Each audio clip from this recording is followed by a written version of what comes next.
He really sort of started a bona fide school. So when he died, one of his younger comrades by the name of Asher Durant, he paints this painting, and we actually know where here the landscape is based on that of Catskills again, Catskill Club, a gorge in the Catskill Mountains of New York. The title is drawn from the final line in the poem that by John Keats, Kindred Spirits. And there he represents himself, depicts Cole with his sketchbook, as you see here, and standing on the stone promontory with the poet and critic William Cullen Bryant, who was a very famous literary person at the time, so the prophet of this new age, who was also a close friend of Cole's. And William Cullen Bryant sermonized in verse, and Cole sermonized in paint. And both men saw nature as God's work and as refuge from the ugly materialism of the city. So here you have them, and with these works, this one is Durant's actually best and most favorite famous painting, and he represents the gorge beautifully. He of course knew where it was, so he painted this from nature, and the two men standing on the gorge as the landscape unfolds before them. And the whole thing is that they're not just kindred spirits between each other, but they're also kindred spirits with this spectacular landscape that they are part of. But they are civilized now. They are civilized part of landscape.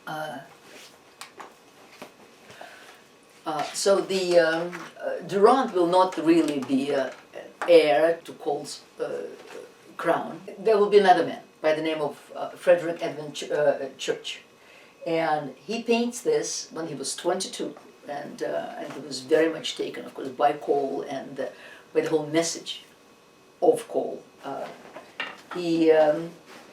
So he paints this in memory. Thomas Cole once painted a cross in the wilderness, and right next to it sits a Native American next to the cross, who and the idea here, of course, the Puritans when they came to America in the early 17th century were intent on either converting the native populations or eliminating them altogether.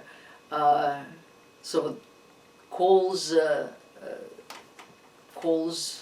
image here perhaps is that here is a representative of the Native Americans who perhaps was converted, but he sits in front of the cross, and under that cross lies his entire nation. And he himself is and all this land belonged to him and to them. All of it was theirs. But this is the import from a white man, so to speak. And it's interesting because it's done in the shape of a circle, sort of as if looked at through a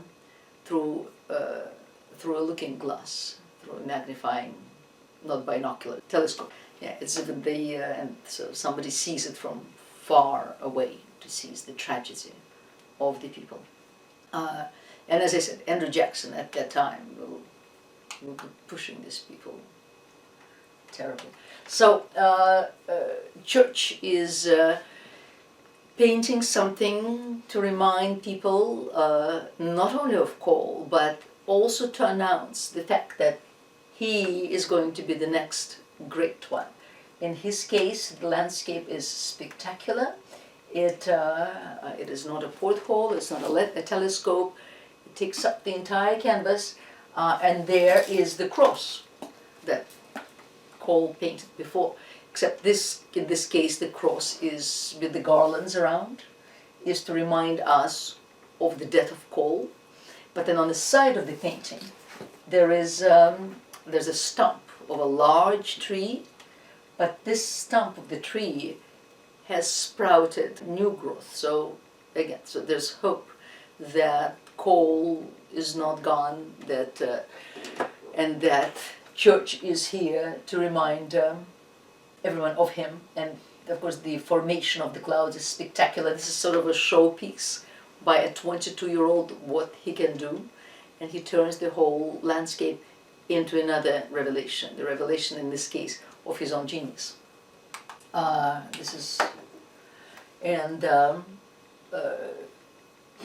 This is actually the first appearance in art, literal appearance. I mean, they've been talk about it before now, of manifest destiny.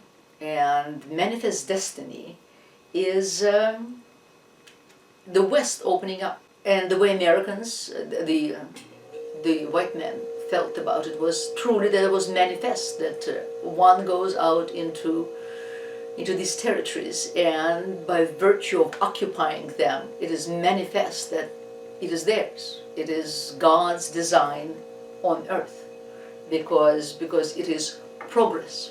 It's progress towards the Pacific. That is where one goes. And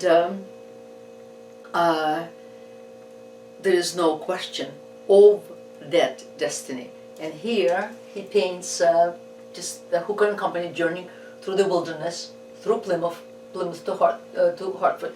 This is still the East Coast, but it is clear what the destiny is to take up as much land as possible.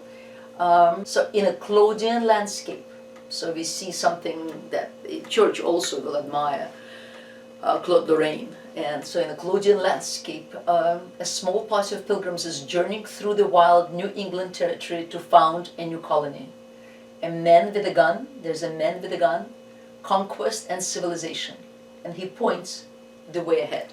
So as we've been seeing now, an axe and a gun were the two symbols of progress and the two symbols of civilization. And I mean, that's how it was very much conceived of. It's interesting because today, an axe or a gun, there's of course, it's the opposite. Well, it's seen as, I mean, depending on where your views fall, it's either defending or it's attacking. Right, it's either defending what's yours, yeah, or it's attacking someone else's. But no one really views it as the harbinger of progress. Well, all of this, it's also before the First World War, of course, and all the horrors. Oh, of course, and the opinions on ammunition's completely changed. Of course. Yeah. All of this is 100 years before the war. That's such an interesting point, that the perspective on ammunition would have been just very different. Well, they still use them on the native population, and that very nature still. The majority, I mean, the painters saw it as a sublime revelation. Wow. But the majority of the new population still saw it as territory. Mm-hmm. Their territory. But it wasn't until World War I, and then all of a sudden... When Europe practically committed suicide. Yeah.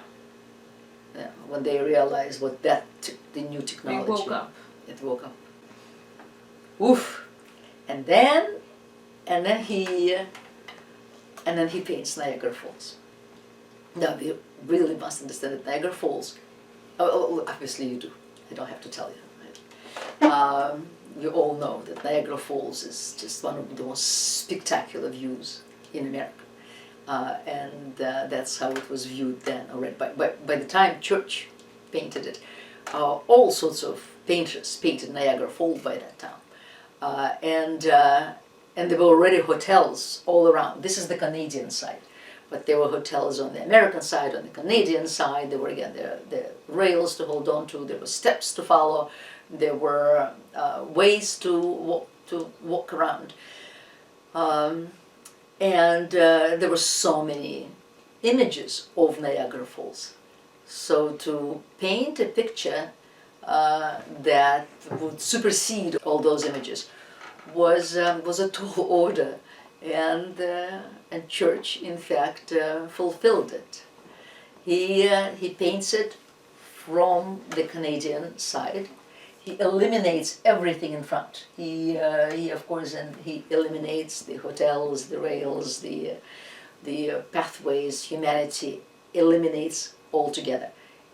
It becomes the manifestation of natural grandeur, but not just of grandeur. It's sublimity, it's eternity, and it's this tremendous energy. It is, it's about power in this kinetic progression. And it's difficult to paint water. It's a very specific skill, because water doesn't stay still. So in the water like this, to convey the impression of constant movement and the energy, and at some point it pauses just to give us a little glimpse at the rocks. And here's our gnarled tree that's being swept by this movement, and as I said, it's posing, and then it's foaming, and then it's plunging. And he chose the size of the canvas that would complement the horseshoe of the falls, and he paints it as a universal deluge. Here is America, and America is here, and this is the universal deluge, and in that deluge, all that is wicked will be wiped out, and America is the land of promise, and all that is good will survive. It's this universal baptism. It's together, the deluge and the universal baptism combined. Oh my God! Hundreds of thousands of people went to see it, and then he took it to London, and he took it to Paris. He took it. Does it say here? Hold on, let's see. Painting was an immense success here, attracting immediately like 100,000 visitors. Within the first fortnight, within the first 2 weeks, it attracted 100,000 people when it was shown in New York. And then all the major cities in the eastern seaboard, and then it went to Britain and Universal Exposition in Paris, and everywhere it attracted enormous crowds because there was such incredible power about it. Yes, Church was definitely a definite heir to Thomas Cole. He became the most famous artist in America, of course. And then the sublime view of nature was as something of a large-scale dramatic subject. Okay, so how do you beat that? The Charles Dickens, he went to see it. Okay. He went to see Niagara Falls. Yeah, the actual Niagara Falls. The actual Niagara Falls. And he was also just swept, right? Yeah. And he said, that it was like watching steam plume downwards. Yes. Isn't that a beautiful image? Oh, he certainly produced incredible images, right. Charles Dickens. Mm-hmm. Yeah. He didn't like America very much, did he?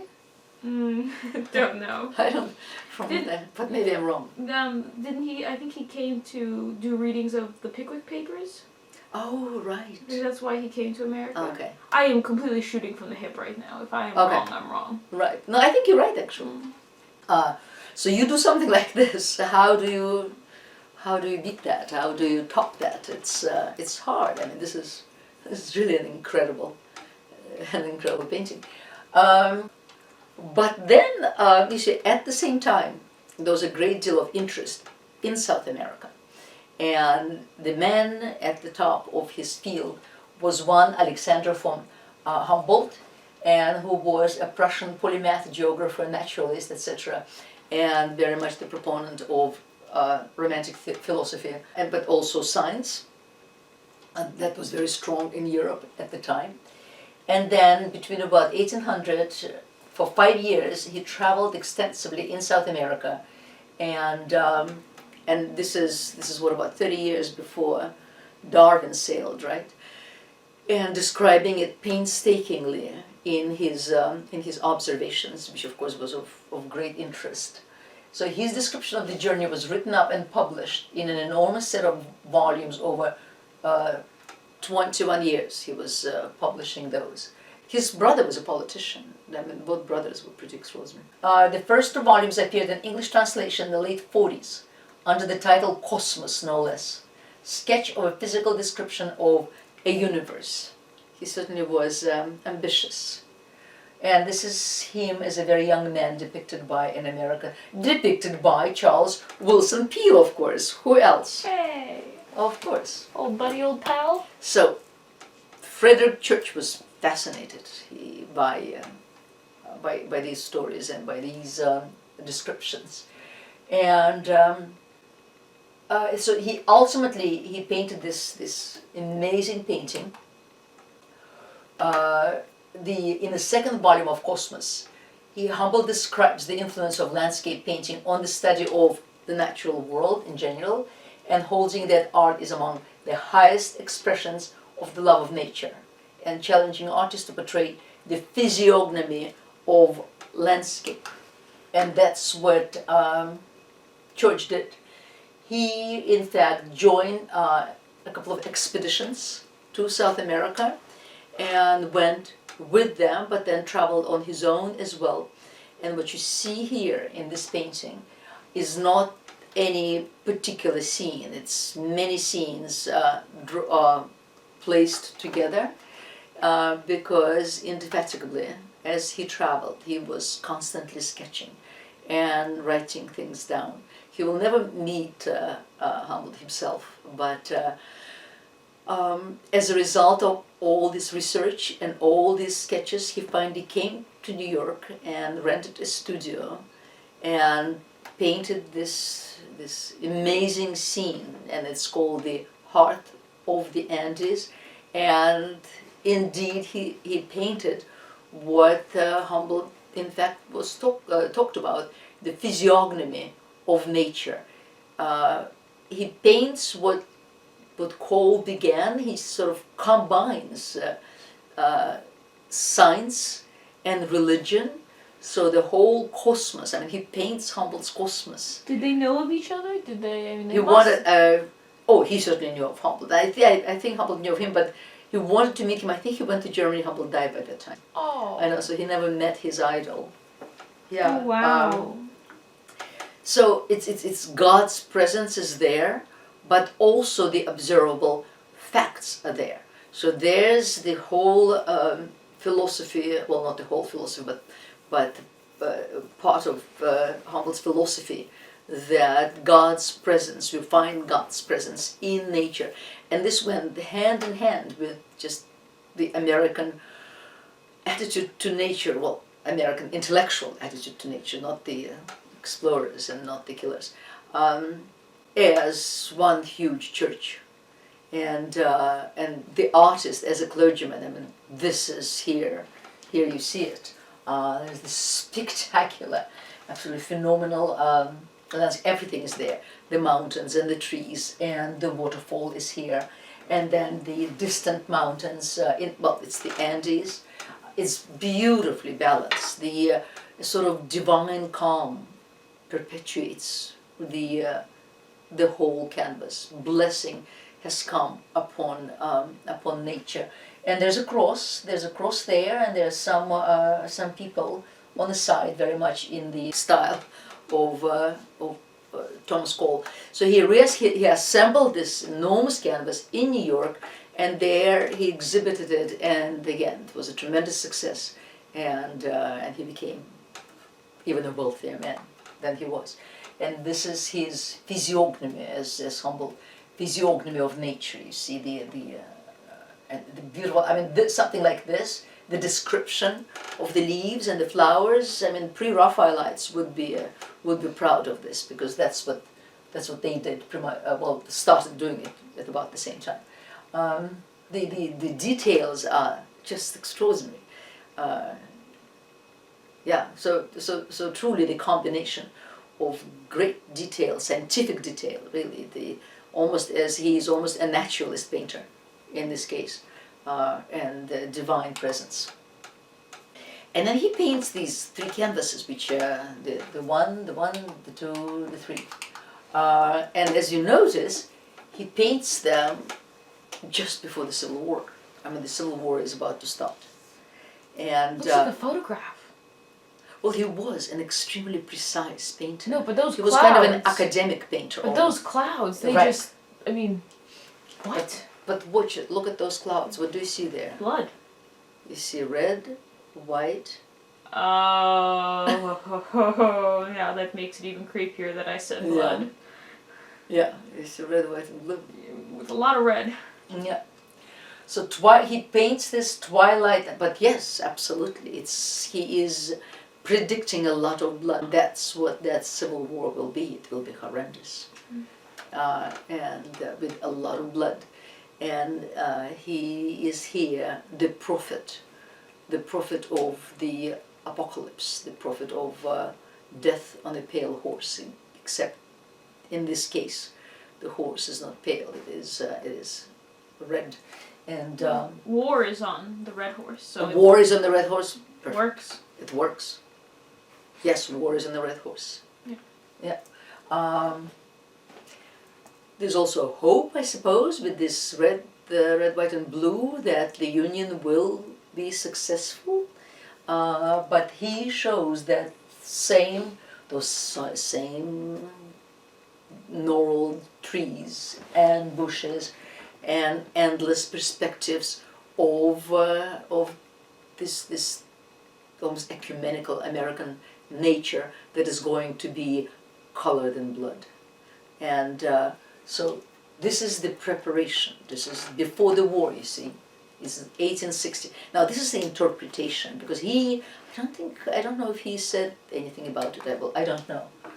And here you see is, he just calls it Cotopaxi, and the year is 1862, and it's as if the boil has burst.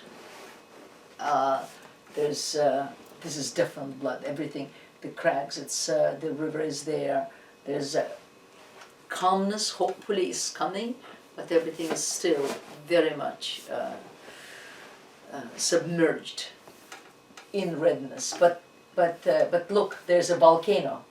Well, that's what he does. You see, the boil has burst, and he paints. This is the volcano Cotopaxi, as it blows out. So, and it's, I mean, he doesn't say anything about the Civil War, but the Civil War is raging right now. It's seeping poison all over the canvas. Yeah.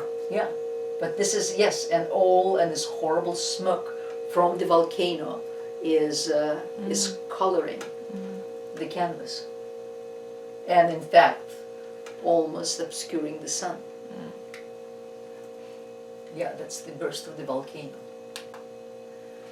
And then, at the end, there is the rainbow of hope, and he does something Thomasian, or Thomas Collian. He paints paradise and desolation, but together they're joining forces. As you see, and paradise is still there and is still before us. So he does something this series of 3 paintings, but he painted one in the year 60, then 2 years later, and then 4 years later. And because of their proximity, and because they kind of serve as the bookends, and the one in the center of the Civil War, they've been interpreted as such. And then he was getting older, and he kind of lost interest in painting, believe it or not. He was a very wealthy man by this time, and he bought a piece of property on his beloved Hudson, and there he built this extraordinary house that's called the Alana, and it's open to the public today. It's a very interesting house, and he and his wife essentially just dedicated their life to that house, and to building and decorating the house and filling it with artifacts from their extensive travels. So it's in Greenport, New York, if any of you decide to go after this whole virus is over. The estate was home to Frederick Church, and the centerpiece is the eclectic villa which overlooks parkland. It also overlooks the Hudson, of course. Beautiful view. And a working farm designed by Church himself. The residence has a wide view of the Hudson River, yes, the Catskill Mountains. Church and his wife named their estate after a fortress treasure house in ancient Greek Persia and modern day Armenia, which also overlooked the river valley. It's a fantasy house, and it is just as fantastic outside as it is inside. This is what it looks like in the fall from the river, and the views on the river are very, very spectacular. There's a trust, of course, today that takes care of the house, and inside, as I said, it's done sort of very much in the wave of the aesthetic movement in England, which also came to America, and everything is thought through, and the love of beauty, aesthetics, the belief that beauty in fact is a baptism of sorts in itself, and there's such, and also the love of beautiful exotic objects that they just brought crates and crates of. It's very interesting. It's a very interesting place. Here's the view. If you like to see the view, here it is. And that's a painting. That's a painting? That's a painting. Okay. Yes. And they it's, look so real, and they must only look more real in person. well, it kind of, the whole idea, it's called Luminism. It's not even, it's not like the Hudson River Valley School. It's not so much as a movement as a taste, and yeah, there's something religious about, something abstract about it. In fact, here more a description than a school. Yeah. No, I was just going to say I was having a discussion with someone about realism and painting and realism and why it's necessary today when we have photography. Mm-hmm. And someone was saying, yeah, but why do you need realistic painting now when you have photography? Why, at this point, if you're going to paint abstract, because then you're still painting something that we can't see. And my argument for that is have you ever looked at a photograph and mistaken it for being real? Like, have you ever looked at a photograph and thought, wait, is that real? Mm-hmm. The answer is no. Something in your brain knows that it's photography. Knows that it's a photograph. I don't know how. I don't know why. Maybe it's because it captures it exactly, and therefore the three-dimensional surface goes to the two-dimensional surface without any lies. My daughter is an artist, so she is very well versed in the subject. No. Yeah. But when you paint, you fudge a little. You fudge what you're seeing. Oh, of course. Well, look at the Exactly. Andes at the church. I mean, he just combined the views. Exactly. So what you end up having is that what you look at when you're looking out the window, you're a lot more likely for your brain to trick you with a painting, because the painting won't show you exactly that. Oh, of course not. It will show you what you need to see to think you're seeing that. Right. How in painting, there's always the presence of the painter, not just the presence of what he paints. Well, with and one cannot. I mean, they're great photographers. Great photographers. They're truly extraordinary photographers. But it's different because they capture an image, and in that way capture the spirit. Whereas painters are almost liars in some way. Like they can trick you into thinking that that piece of sculpture that you're seeing on the ceiling is sculpture. Oh yes, and not of course. Yes, yeah. The trompe-l'oeil effect, exactly. The pulling of the eye effect. Yeah. So that was this with me for a second. I'm just looking at it thinking, wait a second. Yeah, this is he's probably the best of the Luminists. As I said, it wasn't really a school. It was a painting style. It was kind of a feeling. It obviously it was born out of the Hudson River School movement. It's characterized by effects of light through the use of aerial perspective and the concealment of brushstrokes. The luminous landscapes often depict calm, reflective water in a soft, hazy sky. Yes, they completely suppress the brushstroke. What we know with Impressionists, who emphasize, and then of course all the later schools of art. This is the opposite. This is almost like the old masters who very much suppress the brush strokes. As a result, the painting looks almost enamel, and there's a quality of stillness, there's a stillness, calm, but again, sort of metaphysical presence, a quality almost of abstraction in these paintings, and some of them very much held the view that where's the will and the talent, one could take a most insignificant object and turn it into something very important and very, very soulful. It's sort of a really great artist could take a cameo appearance, say in theater or in film, and make it unforgettable. So it's the same idea, and they achieve it by this superfine gradation of tone. And what you see here is really just a view of Shrewsbury River, and John Frederick Kensett was actually a very well-trained painter. He did go to Europe, and I think he spent time in the Düsseldorf Academy, which at that time of arts, which at that time was one of the greatest, and so he had a great sense of composition and a great sense of form, and all of that he uses here. But look, I mean, there's this extraordinary view into the vastness of creation, and the only little color he introduces is this tiny lead buoy right here in the middle. One almost feels as if, who knows, maybe this is the point of his one-point perspective. We don't know. And then the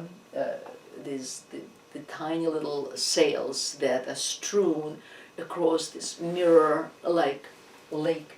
And the colors he's using, he's separating sky from water by this very, very extremely thin strip of land, because sky and the water are one, and he paints them as one. But such is his tremendous ability, and with perspective, that we see one and the other as different entities, and yet the whole painting is submerged in this incredible luminosity, and for the most part, and the only movement here you see is the geese right there, taking off from the water, and that's the only even sense of, so that's the only sense of color, the buoy and its reflection on the water, and the only sense of movement is the bird that is about to fly off the water. Everything else, it's almost as if you can just sit in front of it and contemplate it, as in reality one can sit in front of the water and contemplate it. A number of these Luminist painters did in fact paint along the northeastern shoreline, and in Boston, somebody like Fitz Hugh Lane will be a great painter of the Boston Harbor and the ships. And the thing about the ships is that it was a very American thing, because ever since the pilgrims came to America, a trade began pretty fast, and then the merchants, of course, in the north and in the south were very proud of their attainment and of their accomplishments. And as time went on, as we saw in previous lectures, they wished their portraits, of course, as great accomplished men, but then they also wanted the portraits of their ships, because they were proud of them, and they were they men of God, of course, but they also were practical men, very practical men, and they wished, they saw in their own portraits in previous lectures that they would cut a window, for instance, next in very much in the European tradition, and show their ships plying the ocean. But then they wanted to show their ships too. And in this was, as I said, it's pure American, no Europe envy here. This is what they did, and this is what they accomplished. So one of the painters who obliged was one Robert Salmon. This one is actually in Annapolis, in the Naval Academy Museum. So Boston Harbor, from Robert Salmon kind of established himself. He built himself a shack, or rented a shack, in near the wharfs in the Boston Harbor, and just proceeded to paint these very luminous portraits of ships in the harbor. Rather still, everything's still. The sun, this is a sunrise, and you can see the sun just appearing from above the horizon line. The ships are at anchor, all of these tall ships, and their masts, in fact, their sails are hanging off the masts. There's no wind, and you can see there's no wind.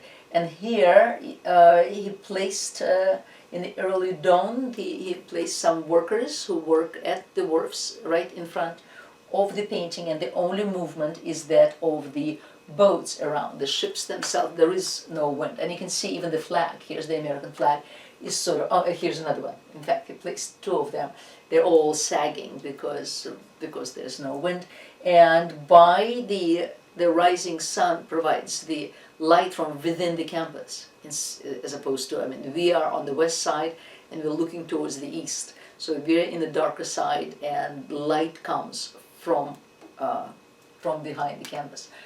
An even better one, because is Fitz Hugh Lane, and that's what he will paint. He will paint ships and water, and it was important. It was very important. It wasn't just ships and water. There was accomplishment there in the painting itself, but also in what the painter painted. And so if you compare, it's the same idea. The sun is rising. He eliminates the workers here altogether. There's still boats the boats actually at anchor. Those also, he eliminates the American flag here. The only boat that's moving very slowly is the one here. And if you compare the two of these paintings, just that this one is more formally pure, in the sense that the composition is brilliant. Sails here, sails there. All these sails are drooping without the wind, just as these do, but by eliminating all the unnecessary details, he made it calmer and more pristine, his painting, you see. They're very beautiful. I think very they are. calming.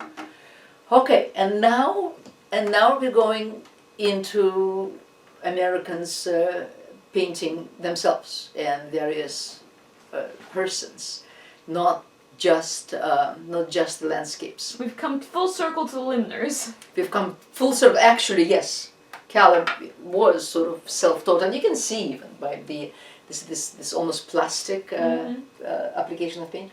Mm-hmm. Looks almost like a mask. Not very fleshy. No. He was born in Virginia, but again, his parents, they moved to Missouri, where the land was said to be beautiful, fertile, and cheap. And as I said, it's that whole manifest destiny movement that his family was part of. He was a self-taught artist. His sole childhood exposure to the field was as a 9-year-old boy when the famed American portraitist Chester Harding visited Franklin looking for business. Having recently sketched Daniel Boone, of whom we'll talk also. And he assisted Harding during his brief stay, and that's the experience that he just will never forget. So he'll go back, I think, to Virginia. He'll have more training ultimately. His most famous painting, and it's kind of almost a luminist painting, but also a genre painting. Genre painting means that a painter records daily activities, quotidian activities of humanity in a genre painting, whether a woman or a man, whether they cook in the kitchen or till the soil or build the house or having a drink in a bar, all of that would be a genre painting. So this is a combination of certain luminosity, stunning luminosity actually, and the genre painting. It's called Fur Traders Descending the Missouri. Now both rivers, Mississippi and Missouri, are now being explored, and there are many French there, because remember the French were in Canada and then they came down. And the scene is extraordinary. It's a solemn, motionless scene with a strikingly spare geometric composition, and luminous light immortalizes the vanished world of the American frontier. Caleb Bingham actually, I think, went on some of these expeditions with, was it the Astor family that sort of monopolized the fur business, and there was a great deal of fur trade up Mississippi and Missouri. And what Bingham shows is an old fur trader with his son, who is of mixed race. He is half Native American and half white, and the two of them are kind of frozen in this and it's a river, so the river always flows. But in this case, again, it's a very early dawn, and you don't see the sun. It's just the light already penetrates through the mist magically. There's a flock of birds that have taken off, and you see that the clouds are just done as feathers, just these very light rose feathers that are just reflecting the sun that hasn't perhaps even appeared from behind the horizon. And here we have, this is such a formal, starkly formal painting, very clear painting, very easily read. There's the old man with his son, and the son is a diagonal. The man and this creature, we don't know who the creature is, looks like a cat. Looks like a cat, but then there are some people think that he's bear cub and God Well, knows. the reflection looks like an owl. The reflection looks like an owl. I mean, it's a creature. And the boy, so the man and the creature are all done, are both done in the vertical position, whereas the boy connects both of these two verticals with a diagonal.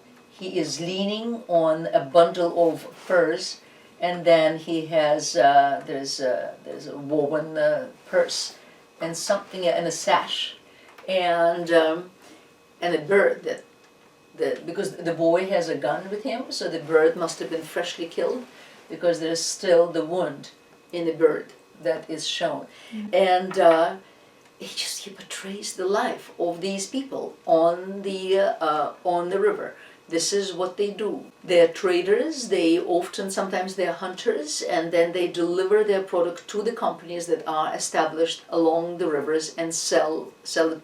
Then the product will go on, and of course, in the process, will become more and more expensive. But this is the first stage. This is the unspoiled first stage, where man is still very much part of nature and must live of nature. But he had given it, as I said, almost sort of a metaphysical experience of calmness and stillness and luminosity and the fullness of life, in fact. I mean, the boy looks happy.